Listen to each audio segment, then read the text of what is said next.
In the book of Romans, Paul lists a bunch of different behaviors that are included in what he calls all ungodliness and unrighteousness of men.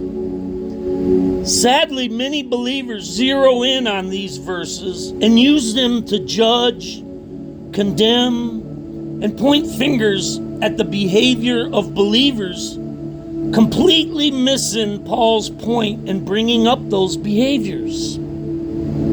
They seem to miss the huge therefore that directly follows those verses, as well as Paul's larger and main point that he is building up to.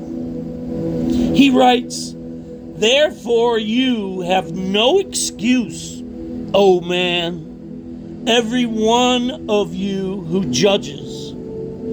For in passing judgment on one another, you condemn yourself, because you, the judge, practice the very same things."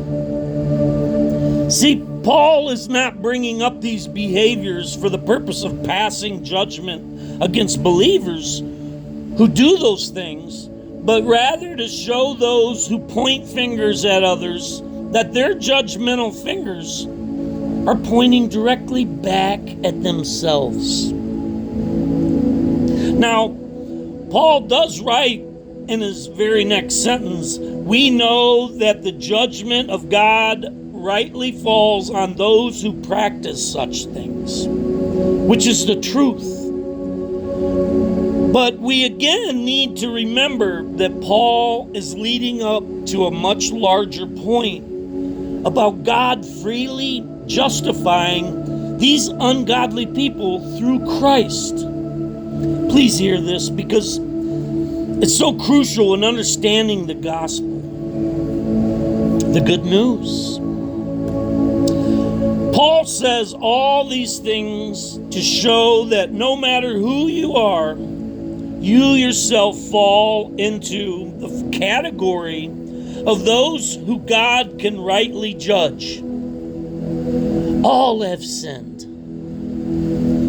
But Jesus came so that all of those who have ungodly and unrighteous behavior, again, all of us, can be justified by His grace as a gift through the redemption that is in Jesus Christ, that He might be just and the justifier of the one who has faith in Jesus.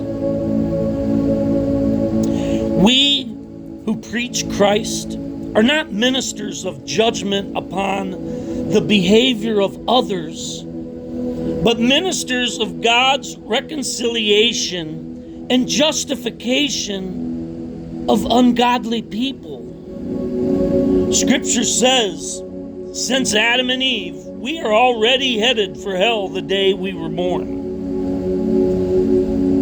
So let's do better and keep accountability of each other. Love you, brothers and sisters. God bless you.